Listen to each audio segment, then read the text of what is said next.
this is an iHeart podcast. Guaranteed human. Brought to you by the reinvented 2012 Camry. It's ready. Are you?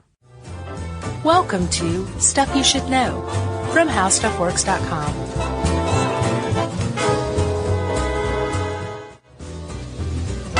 Kaboom, and welcome to the podcast. I'm Josh Clark. There's Charles W. Chuck Bryant. What are you doing? Oh, you doing the cheeks, huh? Yeah. Have we ever captured that? Yeah, we did it once, and then people have asked occasionally, like, do the cheek thing again, and I don't want to. I want to do it like once every 150 shows, literally.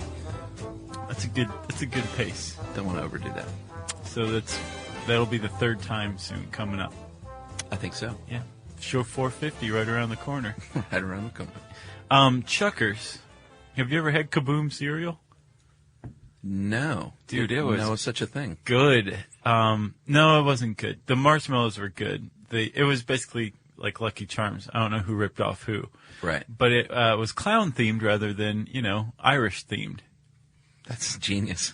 Yeah, but there was a clown on front, and he had a cannon, and that's where the name came from. Kaboom. It was a circus clown, circus cannon, kaboom. But then they realized clowns were scary as heck to most people, so it failed miserably. I wrote this blog post recently. Did you read it? I did. Yeah? That was a good one. The clown giving clown therapy?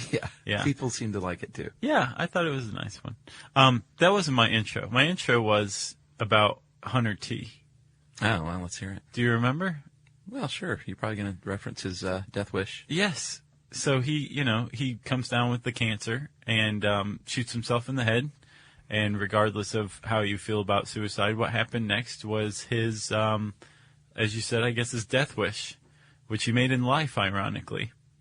Yeah, there's two kinds of death wishes. There's a wish that you make upon your death that you would like for things to happen after you die, and then there's the Jolly Brunson death wish.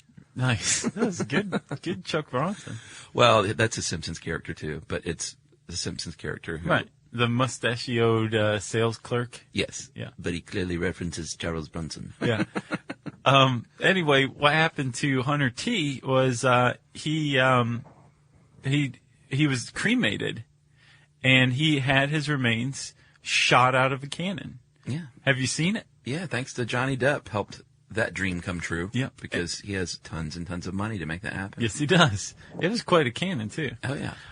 And we've talked before about how I want my dead body shot out of a cannon. We have indeed. I'm not so sure anymore. Maybe. Who knows? It would be, after reading this article and the physical requirements, it would be kind of gruesome. It wouldn't be like, unless they stiffened you up somehow, you would come out in like a dead body would. That's what I've always imagined, though. Okay. That's what I see flying through the air. Oh, I thought you saw yourself like shooting through a rocket toward the stars. No, like flopping like through the air and doing like half somersaults and twists. Where and did you remember, want to I think I land was on? going to be naked, too. Oh, God. I was going to land on the Kansas prairie and let the vultures finish me off. All right.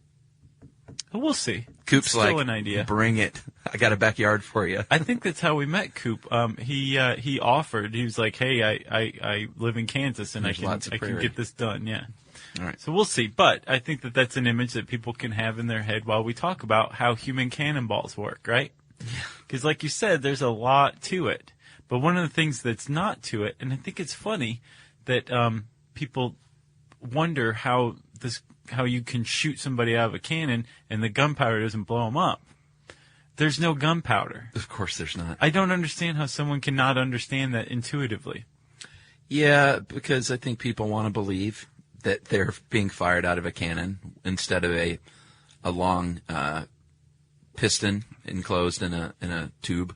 Yeah. With a fake boom and a flash. Yes. For effect. Okay. So I guess it's the fake boom and the flash. They're buying it. Yeah, well, that's the idea. From the beginning, that was the idea. So, yes, and it has long roots. Indeed. Back to the 19th century, back to the UK, which, by the way, I've noticed. Did you notice from, like, this article and doing any supplementary research, the UK is big into human cannonballs. I think they're big on just this whole circus experience. Okay. They were the original showmen. Yeah? Sure. They own the world. Yeah, that's true. You know? Yeah. And they sold it. And when you own the world, you have an obligation to entertain the world. and they did so by human cannonballs. That's right. Specifically, something called a projector is the I guess grandfather of the human cannonball cannon, right? Yeah, the Farini projector. Right. 1871, George Farini. Basically, it was like more like a catapult, like a spatula, Right. that would just flip people and stop, ding, and people would go flopping and flying through the air. Yeah. And they go, oh God, I regret this. Yeah. Specifically, Lulu, who was a man dressed as a woman, because that always adds to the comic effect. Right. Put a dude in a dress. And he was the first person in America to get flapjacked with Farini's contraption there. Yeah, and not only did he do that, he sailed 25, 30 feet into the air and was caught by someone on a trapeze. Yeah. So as we go through this, I don't want you to just think about my dead body being shot onto the Kansas prairie. I want you to think about how difficult it is to catch somebody on a trapeze who's just been shot out of a cannon. While you're on a trapeze, you're swinging at just the right point, hitting them just the right way, and then taking their forward momentum and yanking them another way on the trapeze. Yeah, well, this, in fairness, Lulu wasn't caught by someone. He just actually grabbed hold of the trapeze. But there are people later on in this article who were caught by people on the trapeze. Right. Just want to get that. So if someone out there is like, no, Lulu, I wonder.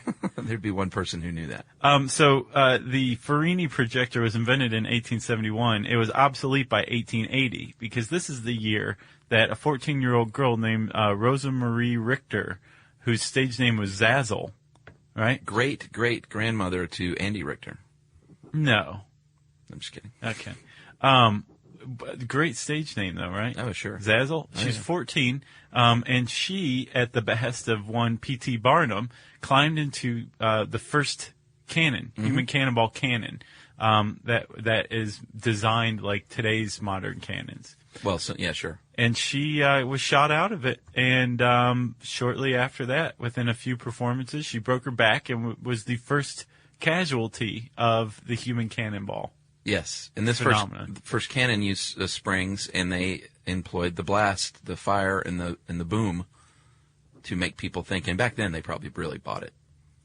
Oh yeah, I'll bet. You know, people were so dumb back then. And there's a very famous picture of her climbing into the cannon. It's called like "Beautiful Girl and Huge Gun" or something like that. I love that our forefathers like invented everything and like built the world. And we're like, they're so dumb. Yeah. What a bunch of stupid people. Yeah. Well, it's harder and harder to build and discover new things now because that was all the easy stuff. Like you and I could have discovered all this stuff, right? Yeah. Now it's just more and more difficult. You have to really look for subtleties. You're right. Yeah. So we say thanks to no one. Yeah. So the late 19th century is just the human cannonball idea just takes off, right? Thanks to Zazzle, thanks to George Loyal. He was the one who was shot out of a cannon and would be caught by a woman on a trapeze. That's right. At the Yankee Robinson Circus, right? Yes, that's incredibly difficult. It is, and you think about it, like I think I've even seen that before, like in person at a circus when I was a kid. But now that I've researched and read this, I'm like, I can't imagine how difficult that has to be, how everything has to be totally precise, and that these circus performers must spend like all day practicing every day just to make sure. Yeah, and not just the timing. There's a lot of other stuff that you have to take into account, right? That's right. It's not just get in this cannon, we're going to push you out.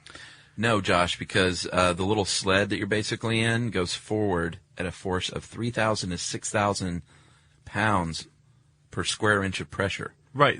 We should say compressed air is now the preferred means of shooting that little piston forward, right? Yeah. And you're in a little capsule, like imagine Mork's egg, okay, but with the top cut off. Yeah. So you're in the barrel in what amounts to a bullet in the barrel, a bullet with the top cut off, and that bullet is attached to the cannon. So when the compressed air shoots it out, The cannon stops, but you keep going. That's right. But it shoots you out at what did you say, like 3,000 to 6,000 pounds per square inch of pressure? Yeah. Yeah, that produces some force. That's a lot. And that's why you can't just be like all limp, that would crush you. You have to be extremely strong and rigid, and your legs have to be taut. Like, you can't just be like, all right, shoot it off. Right. Or like your dead body. That's why it would be so gruesome. Yeah. I wonder if I'd just explode in blood at the end of the cannon. I don't know, maybe. That'd be sweet. But with the Big Daddy cannons these days, you can go horizontally about 200 feet, or vertically, which they say that's where the oohs and ahs come from, as high as 200 feet, and then speeds up to 60 to 70 miles an hour. Right. So you're hauling. You are hauling. You're also under some tremendous force, right? Oh, yes. So, G-force. Yeah, you got about 9 Gs during launch and 12 Gs at impact, and we'll talk about that later. But Chuck, the Dodonpa, right? Yeah. It's a roller coaster in Japan. Uh-huh. It has the highest acceleration. It's 2.7 Gs. Jeez. Yeah. So imagine 9, right? Yeah. This is you're putting this human body under a lot of stress right then. Yes, and you fly out a long way, and that's why you have to take into account the things we briefly mentioned, like wind speed, body weight, obstacles like the guy wires and the tent for the net and the poles for the tent. And we mentioned that in Sniper, remember? Yeah. We're talking about the bullet trajectory, and Sure. they have to take into account, like, humidity. Yeah. So do people who set up human cannonball cannons. And usually I get the impression the human cannonball is the manager in charge of this whole act. They don't just come out and they're like, all right, I'll get in. Is I it hope already? You guys did it right. Yeah, and some carny, puts out a cigarette and is like, yeah, it looks good to me. Yeah, right. No, that's not the case. A lot of planning goes in because they make a point. It's pretty easy to get into a cannon and get shot out. Although, like we said, you got to be really strong and stuff. But the landing part is the crucial part, obviously. Right. Because a 50 by 25 foot net might look pretty big when you're standing on it, but when you're 200 feet away and 200 feet up, it might look like a postage stamp to you. Right. And, I mean, this is a big deal. And you want to hit that net. You want to hit it in just the right place, too. Sure. Yeah, so to make sure that the person hits the net, test dummies are used. A test dummy is a human cannonball's best friend because you can shoot a test dummy out as much as you want until you figure out whether or not you've got the barrel trajectory just right, if the temperature is a problem, what have you. Make your adjustments early. Right, and so they just shoot a test dummy at the net until they have it just right, and then they I guess they feel that they're confident they're going to try their luck at it. Yeah, and like you said, you got to hit the net at the proper place too, which is generally the rear third, because when you hit something going down at an angle like that, you're going to bounce backwards, Yeah. not like pop straight up or go forward. Right. So you don't want to hit it on the first third because then you'll bounce backwards off the net. So yeah, it's pretty specific. It is. So Chuck, who does this? Crazy circus people. Circus families. It's always families. Yeah. You know? Like once you get into circus, then you've almost guaranteed that your kid is going to do that. Yeah. So you want to talk about some of them? Well, yeah. The one, I think I'd heard of these people even before this article. But the Zucchini family? Zucchini. Not Yeah. Zucchini. The Zucchinis. The Zucchinis have been doing, they've been performing in circuses since the 1920s, and apparently they stopped in the 90s. They're like 70 years is enough for us. The Zucchinis are hanging up our little fancy shoes. Right. And in that time, there were 7 brothers in the family. Mm-hmm. 5 of them became human cannonballs. What And did that's the just other the 2 do? brothers. There was also a sister, too, who Really? did human cannonballing, yeah. I'm just dying to know what those other 2 dudes. It's like Eli and Peyton Manning's brother that most Todd? people go, there's another brother. Right. Like, well, what does he do?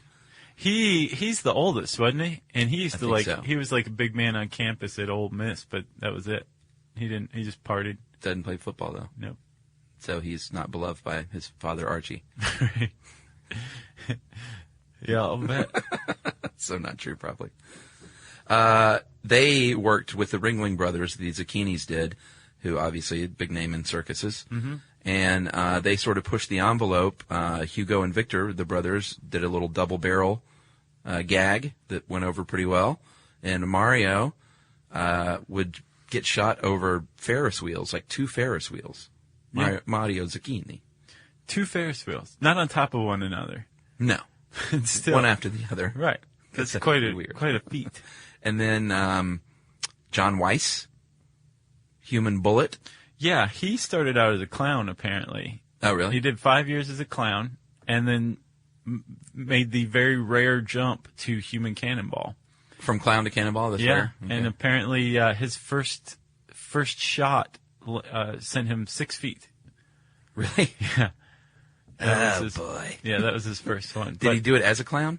Do you know? No, I don't think so. I think that would have been a mockery to the Human Cannonball tradition. Okay. Yeah. Don't want to do that. And then there's the Smith family, also a very popular circus cannonball family. Well, did you talk about John Weiss? Well, he was one of the most prolific cannonballers. Yeah. Did he die doing it? No. Oh, okay. Did you mention how many times he's done it? No. 5,000? That is a lot of time to be shot out of a cannon. I did just kind of breeze over that. Yeah. Right. 5,000 times, and he started in 1987. Yeah. So he was doing it for a little while there, for years, I guess.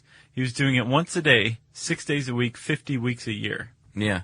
You're right. That's a lot of blasting. That is a lot. That's a lot of, I mean, especially what we know about what the pressure it exerts on a body. Yeah, sure. I mean, that's rough work. Yeah, and it's, we've pointed out how it is safe, but more than 30 people have died doing this over the years. Okay, so that pops up in this article. 30 people have died as human cannonballs. Yeah. There's a British historian who died a few years back. His name is A.H. Cox. He says that there's been only about 50 people to ever be human cannonballs. And What? 30 have died. Really? Yeah. I thought that was kind of significant, enough to be put into this article. Enough to ward me off of human cannonballing. So 30 out of 50 have died. And that's just who died. Others, like... what broke her back. Zazzle broke her back. Yeah, we'll get into that gruesomeness soon. Was it Lulu 30 that of broke 50. her back?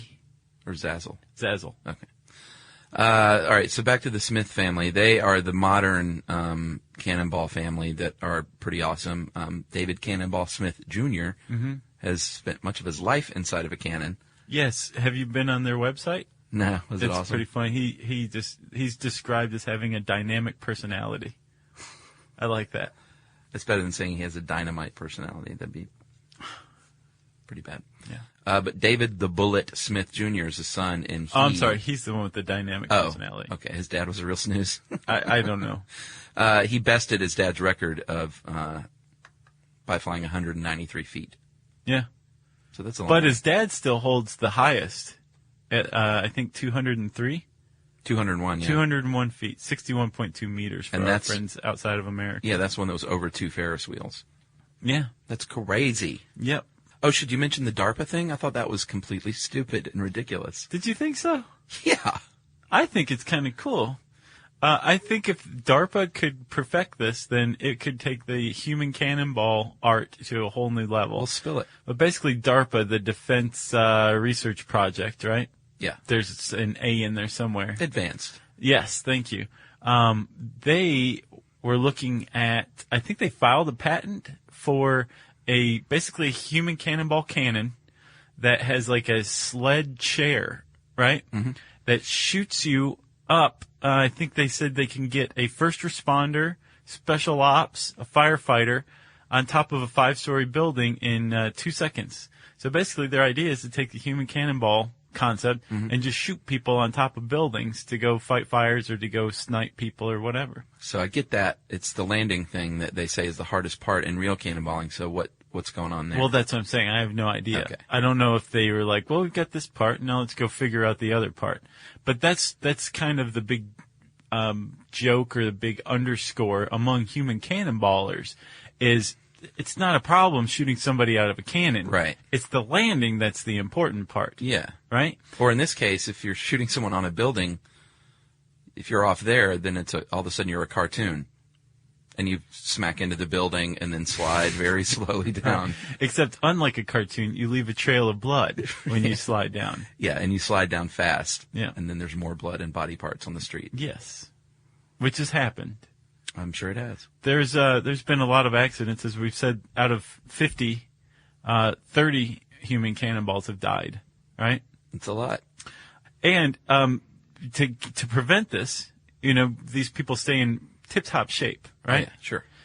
You have to work out your core. You have to have a strong back. You need to be able to brace yourself, like you said, and really just go totally rigid. So when you're shot out, you're not crushed. You need to become a projectile. Right. Because all you're wearing is a helmet, maybe a little padding. Yeah. But a helmet's not going to do much if you miss your net. No. And the net is very important. A lot of people use airbags as well, right? Yes. There is a guy who's named Elvin Bale. Yeah. He's the human space shuttle. Poor Elvin Bale. He used airbags, and he is a victim of circumstance if there ever has been one, right? Mm-hmm. He was big in the 70s and 80s until, I believe, 1986. 87. 87, yeah. When he went through all the tests, shot his crash test dummy out. It landed fine in these airbags where he calculated they should be. And what he didn't know is that his crash test dummy had gotten wet, which made it much heavier, which completely changed the dynamics of its test run. Yeah. So when he shot himself out, he missed the airbags, right?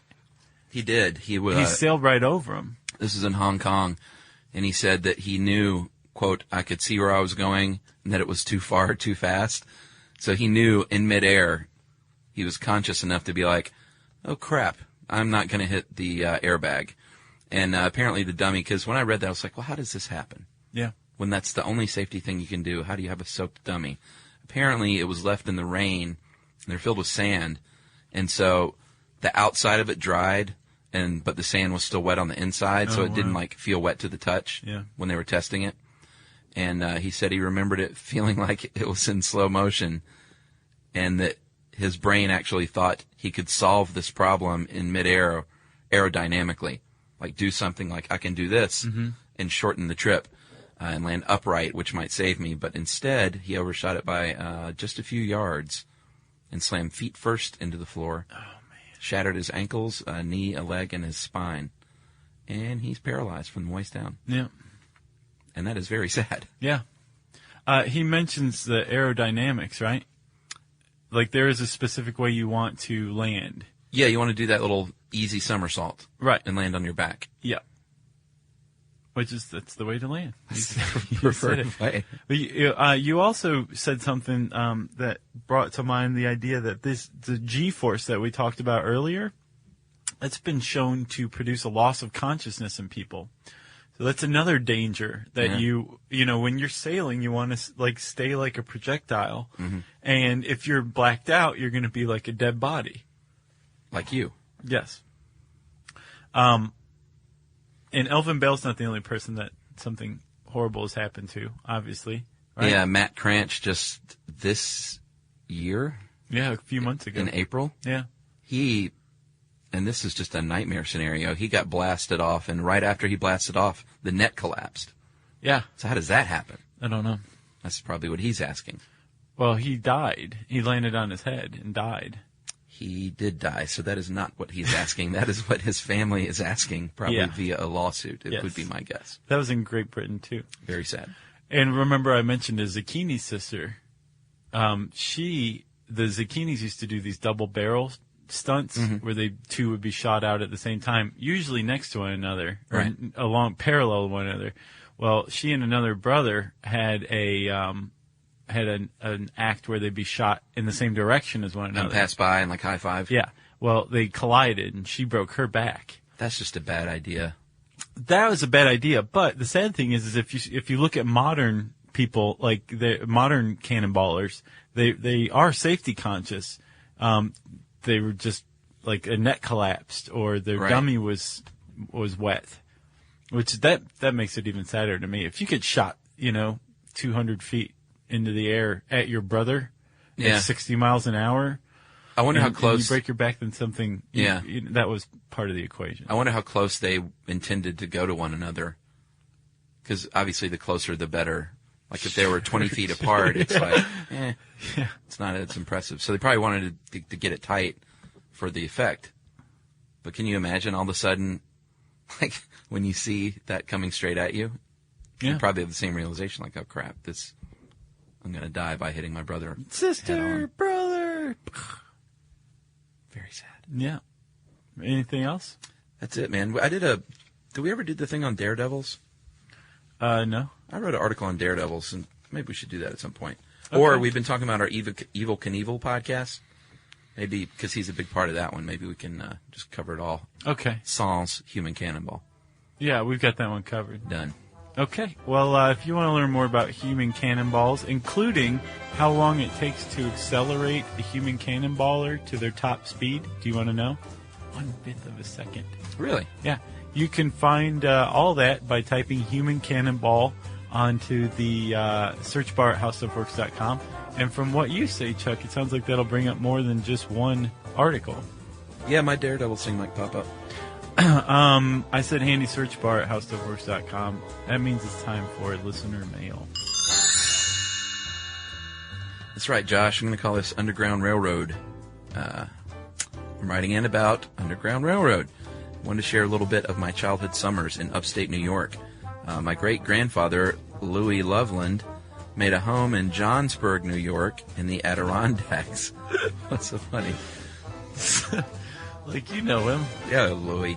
The home itself is incredibly cool and haunted. There's a very cluttered and dimly lit room hidden away behind the kitchen, which has a small organ buried beneath decades of stored and forgotten items. Family legend has it that the organ would mysteriously start playing at all hours of the night, thanks to spirits. As if that weren't enough, there's a very large barn behind the home, which has seen its better days. My sister and I were always warned to be careful when we went near the barn. Reason because the earth beneath our feet could give away at any moment. Well, this sounds like a terrifying summer house.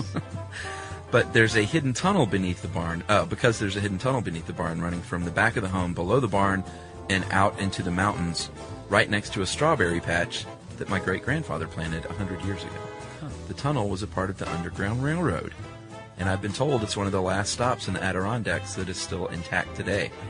Though it varies, the tunnel is roughly 3 to 4 feet below the ground, about 5 feet tall, 4 feet wide, and 75 yards long, packed with dirt and rocks, and an absolute death trap to navigate without a flashlight. Jeez. The entrance from the home is just too dangerous to use anymore, but there is a way to drop into the tunnel via a hidden door in the barn, as long as you don't mind a mini landslide of dirt and hay following you into the tunnel, which I would. That's it. Once you carefully make your way through the tunnel, you emerge into sunlight in a strawberry field. Nice. Nice little treat if you're And on somebody the hands you a warm, wet towel, a moist towel to refresh. And that is from Alice in St. Louis. Wow, thanks, Alice. You could do that, couldn't you, Chuck? You've gone caving before. I could do that. You Sure. can handle it. Not me. As long as it's buttressed. I wonder if it is buttressed. If Charles Bronson had anything to do with it, it is. If you have a great recipe for fresh strawberries, we want to hear it.